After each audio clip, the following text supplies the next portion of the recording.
Hey y'all, so today we're going to learn how to make a state quarter ring from a state quarter. State quarter, this one's from Virginia because I have a lot of Virginia quarters. And then this one is already made.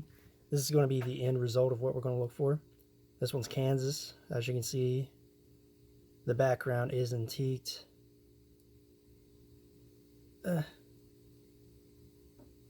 the inside is very intact. So the next process is you want to put a hole in your coin. Now, there are different ways of doing this, but starting off, this is the best way to do it to avoid human error at all costs.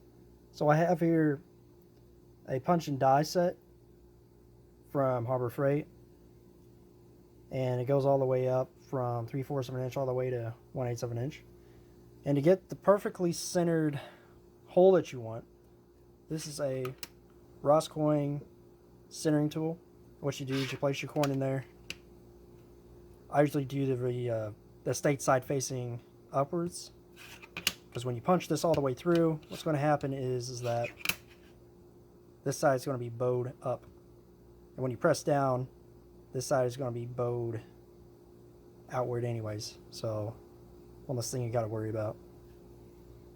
And then I have a King's coin ring tool center punch as well, and this comes in, or this set came with 1.5, 7/16 of an inch, and 3/8 of an inch. So before I do this, what I'm going to do is I'm going to anneal it, and then I'm going to put it in, we're going to do this one. I'm going to put it in this one, and then we're going to hammer it away.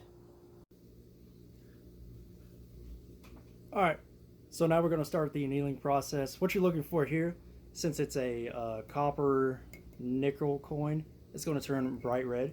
When it turns bright red, that's when you know it's ready to be quenched. So let's get to it.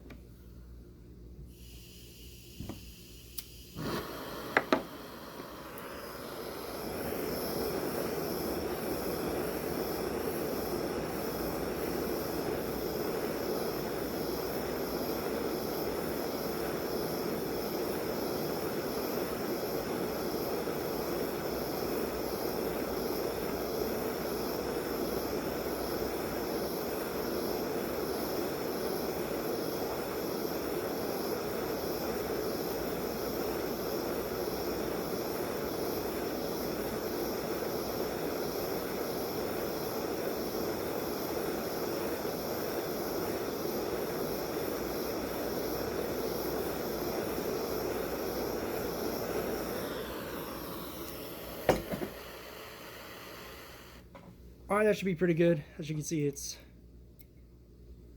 dull red now.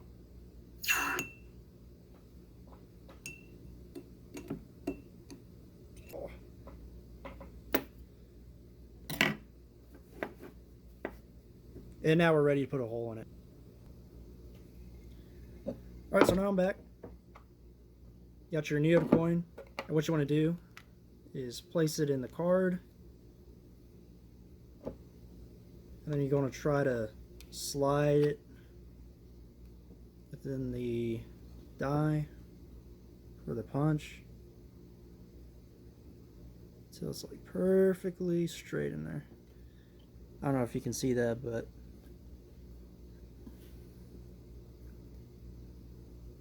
no, I don't think you can see it. But either way, it should be perfectly centered in there. What I'm going to do is I have this like metal block thing.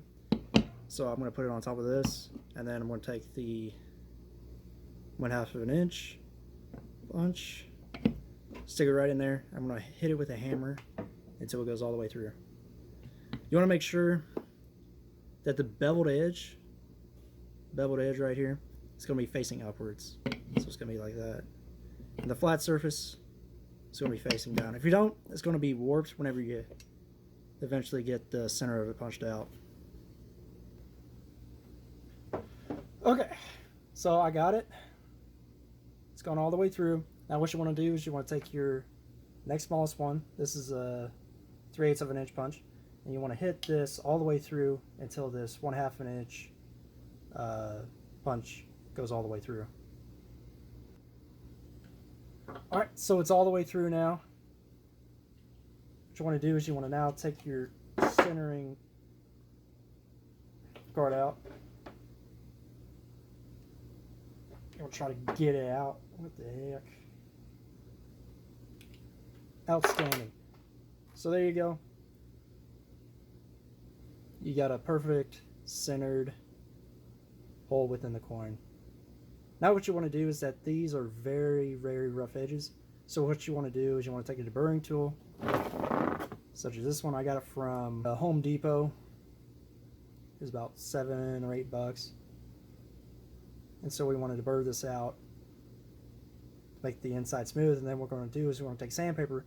We're going to sandpaper the edge.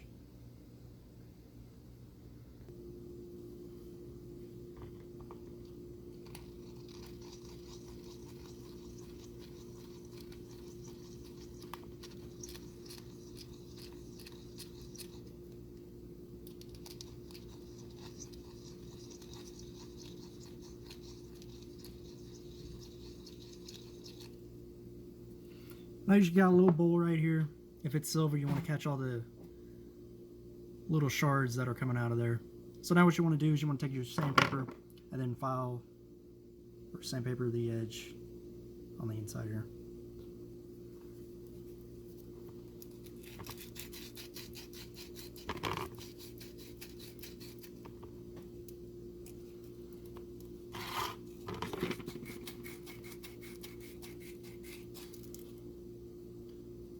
And that should be perfectly smooth.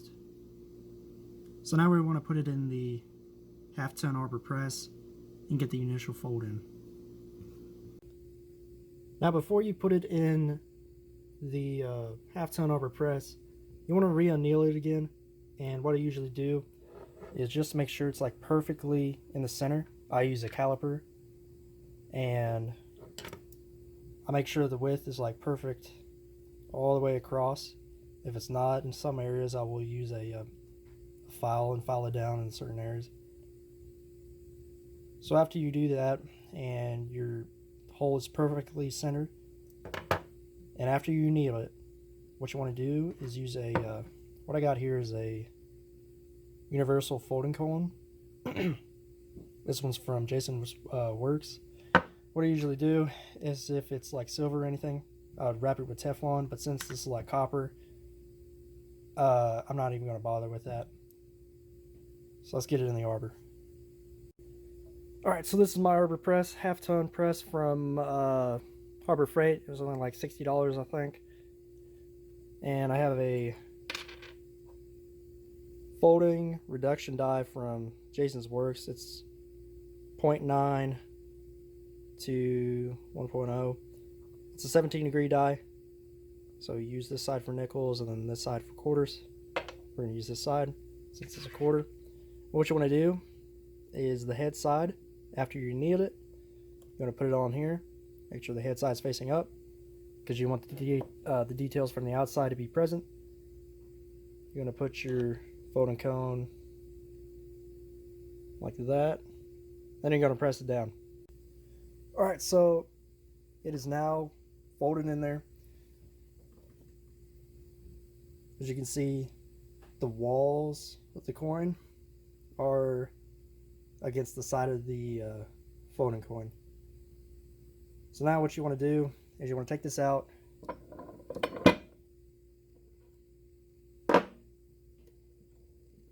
As you can see, it's a little cone. What I'm going to do is I'm going to take a sandpaper or a sanding block. I'm going to sand this outside edge, and then I'm going to re-anneal it, and then I'm going to put it on the stretcher, the ring stretcher reducer. So I'll get back to you when I do that. Alright, so I'm over here at the ring stretcher reducer, and as you can notice, the walls are not fully on the outer edge here. So since they're not touching, you don't want to use like anything to block it at the moment, because you don't need to. So what I'm going to do is I'm going to try to expand this all the way down until this edge is almost touching this part of the expander. Thank you for watching part 1 of part 2 series on how to make a stay coin ring. Please feel free to leave any feedback below on how to make my coin making ring process any better, and leave a comment or any tips on making my videos better. Thank you, and stay tuned for the next video coming up.